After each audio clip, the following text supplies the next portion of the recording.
जी नमस्ते। स्क्रीन पर एक वीडियो चल रहा होगा।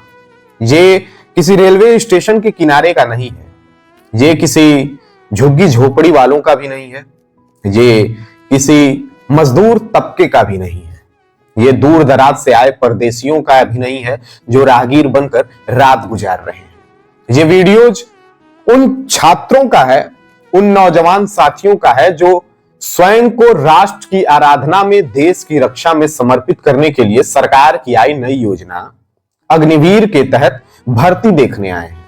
अक्सर भर्ती देखने वाले लड़कों के बारे में लोग अगर भीड़ देखते हैं तो पूछते हैं ई का होत बा हो, भर्ती चलत बा, भर्ती चलत बा, हाँ भीड़ तो होबे करी, यही ओपिनियन रहता है लोगों का।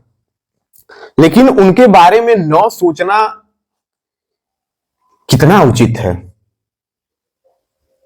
स्वयं को देश और राष्ट्र के लिए समर्पित करने वाले लोगों के बारे में ऐसी राय रखना, ऐसा ख्याल रखना, अभी अपने घर का लड़का हो तो उनके मन में कुछ ना कुछ भावनाएं जरूर जागृत होंगी, वो बहुत शासक होत पाओकर।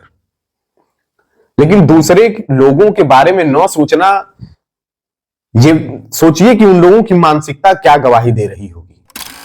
पहली बात तो ये कि लोग ऐसा सोचते हैं, और दूसरी बात ये कि प्रशासन, शासन और सरकारें भी, वर्तमान सरकार की नहीं, मैं वर्षों पुरानी परंपरा की बात कर रहा हूं, कि सरकारें भी उन साथियों के बारे में नहीं सोचती हैं। क्या वो जानवर हैं? आपको जानवर दिखते हैं? वो भी तो हमारे और आपके घर के, हमारे और आपके जैसे ही युवा हैं।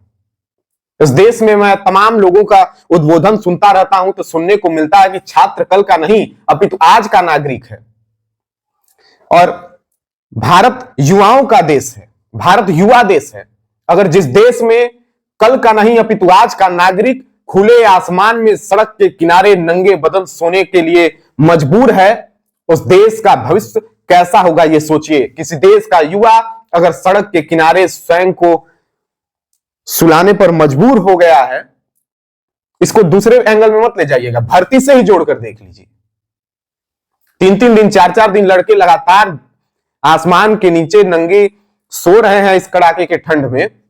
उसके बाद उनको न समय से भोजन मिल पा रहा है, न कुछ व्यवस्थाएं हो पा रही हैं, शौचालय की व्यवस्था नहीं है, पानी की व्यवस्था नहीं है। इसमें नाकामी किसकी है, यह सोचने का विषय है, ओपिनियन बदलने का विषय है।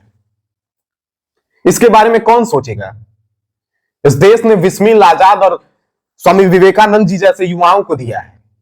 इस देश की आराधना में, इस देश के साधना में, इस देश को देश बनाने के लिए, भारत मां बनाने के लिए लाखों करोड़ों की संख्या में युवाओं ने अपनी आहुति दी है। तब भारत भारत माता हुई है, तब देश आजाद हुआ है। और इसी आजाद भारत में युवाओं का एक बड़ा कुनबा बेरोजगारी के संकट से जूझ रहा है, और जो लोग बेरोजगारी के संकट से जूझते जूझते अगर संघर्ष के मार्ग पर बने पड़े हैं, उनके साथ ऐसा दुर्व्यवहार करना कहां तक उचित है।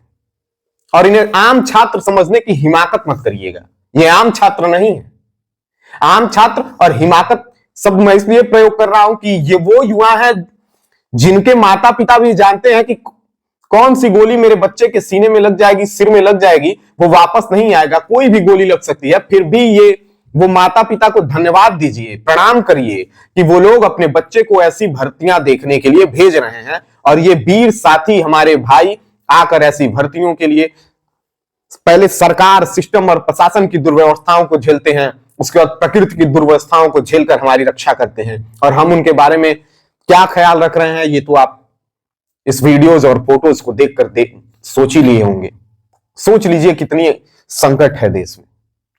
लेकिन इन विषय में न विपक्ष बात करेगा, न पक्ष बात करेगा, प्रशासन नहीं बात करेगा, सरकारी तंत्रें नहीं बात करेंगी, समाज सेवक नहीं बात करेंगे, समाज के जिम्मेदार लोग बात करने को तैयार ही नहीं है। उनका एक ही ओपिनियन होता है, ऐसी भीड़ें देखेंगे का होत बा हो, अरे कोई आएगा बता देगा, अरे भर्ती चलत बा, ओ भर्ती चलत बा, चला जाए दो, भीड़ तो भर्ती में हो गई कर ला। आज से ना, हमन के जमाने से भीड़ होता, लेकिन हमन के जमाने से ये दुर्व्यवस्था को सुधारने का काम कौन करेगा, इसका जिम्मेदारी नहीं कोई लेता है। इस दुर्व्यवस्था के बारे में प्रश्न पूछना, किससे प्रश्न पूछा जाए, इसके बारे में कोई जिम्मेदारी, कोई जवाबदेही नहीं किसी का है। आप भी सोचिए, अपना राय हमें कमेंट बॉक्स में जरूर बताइए। क्या हमारे ऐसे साथियों के साथ जो स्वयं को इस आहुति में देने के लिए, अपने आप को समर्पित करने के लिए देश की सेवा में लगे पड़े हैं, उनके साथ भर्ती से पहले ही ऐसी दुर्व्यवस्थाएं कहां तक उचित हैं? आप अपनी राय हमें कमेंट बॉक्स में जरूर बताइएगा। मिलते हैं किसी अगले वीडियो में, तब तक के लिए धन्यवाद।